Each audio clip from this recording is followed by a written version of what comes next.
Hello students. आज हम हिंदी व्याकरण के अंतर्गत कारक और इसके भेदों को समझने का प्रयास करेंगे। तो आइए शुरू करते हैं। यदि हम परिभाषा की बात करें तो संज्ञा या सर्वनाम के जिस रूप से वाक्य के अन्य शब्दों के साथ उसके संबंध का बोध होता है उसे कारक कहते हैं। कारक के 8 भेद होते हैं: कर्ता कारक, कर्म कारक, करण कारक, संप्रदान कारक, अपादान कारक, संबंध कारक, अधिकरण कारक और संबोधन कारक। सबसे पहले कर्ता कारक को समझते हैं। संज्ञा या सर्वनाम के जिस रूप से क्रिया के करने वाले का बोध हो उसे कर्ता कारक कहते हैं। इसका चिन्ह में कभी कर्ता के साथ लगता है और कभी लुप्त होता है। जैसे अजीत ने पुस्तक पढ़ी, यह पढ़ने का काम अजीत ने किया है, अतः अजीत कर्ता कारक है। कर्म कारक, क्रिया का फल जिस पर पड़ता है उसे कर्म कारक कहते हैं। कर्म कारक का चिन्ह को होता है। जैसे मोहन राजू को पीटता है, यहाँ क्रिया का फल राजू पर पड़ रहा है, अतः राजू कर्म कारक है। करण कारक, कारक के जिस रूप से क्रिया के करने के साधन का बोध हो उसे करण कारक कहते हैं। करण कारक का चिन्ह शे होता है। जैसे वह गेंद से खेलता है, यह खेलने का साधन गेंद है, अतः गेंद करण कारक है। संप्रदान कारक, कर्ता जिसके लिए कोई कार्य करता है या जिसके लिए कुछ देता है उसे व्यक्त करने वाले रूप को संप्रदान कारक कहते हैं। संप्रदान कारक का चिन्ह को या के लिए होता है। जैसे अमर के लिए फल दो, यह फल अमर के लिए दिया जाता है, अतः अमर संप्रदान कारक है।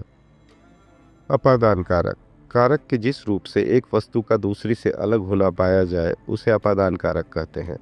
अपादान कारक का चिन्ह से होता है। जैसे वह छत से गिर गया, इस वाक्य में छत से अलगाव होता है, अतः छत अपादान कारक है। संबंध कारक, जिस शब्द के रूप से किसी एक वस्तु का दूसरी वस्तु से संबंध पता चले उसे संबंध कारक कहते हैं। संबंध कारक का चिन्ह का, के, की, रा, रे, री इत्यादि होता है। जैसे यह अमर का कुत्ता है, इस वाक्य में कुत्ते का संबंध अमर से है, अतः अमर संबंध कारक है। यह मेरी पुस्तक है, यहाँ मेरा संबंध पुस्तक से है, अतः मेरी शब्द संबंध कारक है। अधिकरण कारक, जिस शब्द से क्रिया के आधार का बोध हो उसे अधिकरण कारक कहते हैं। अधिकरण कारक का चिन्ह में या पर होता है। जैसे अमर घर में है, पुस्तक मेज पर है, यह घर और मेज अधिकरण कारक में है। संबोधन कारक, संज्ञा या सर्वनाम शब्द का वह रूप जिससे किसी को बुलाने, पुकारने या बोलने का पता चले उसे संबोधन कारक कहते हैं। संबोधन कारक का चिन्ह अरे, हे, अजी होता है। जैसे हे प्रभु, मेरे साथ ही ऐसा क्यों किया, यहाँ हे प्रभु में संबोधन कारक है। अब हम कर्म कारक और संप्रदान कारक में अंतर पता करेंगे। इन दोनों कारकों में को विभक्ति का प्रयोग होता है, किंतु कर्म कारक में क्रिया का फल कर्म पर पड़ता है, जबकि संप्रदान कारक में देने का भाव प्रकट होता है। जैसे मोहन ने सांप को मारा, रमेश ने दीपक को दवाई दी। पहले वाक्य में सांप कर्म कारक है, जबकि दूसरे वाक्य में दीपक संप्रदान कारक है। करण कारक और अपादान कारक में अंतर।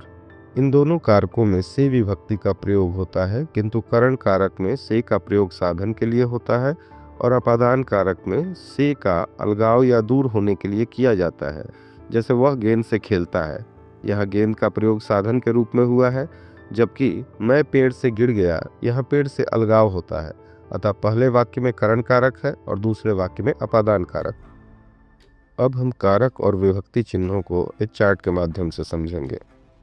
कर्ता कारक का विभक्ति चिन्ह ने है, कर्म कारक का को, करण कारक का से, संप्रदान को या के लिए, अपादान कारक का से, संबंध कारक का के, की, अधिकरण कारक का में पर और संबोधन कारक का अरे, हे, अजी। आशा है आपको कारक और इसके भेदों के बारे में अच्छी जानकारी मिल गई होगी। Thanks for watching the video.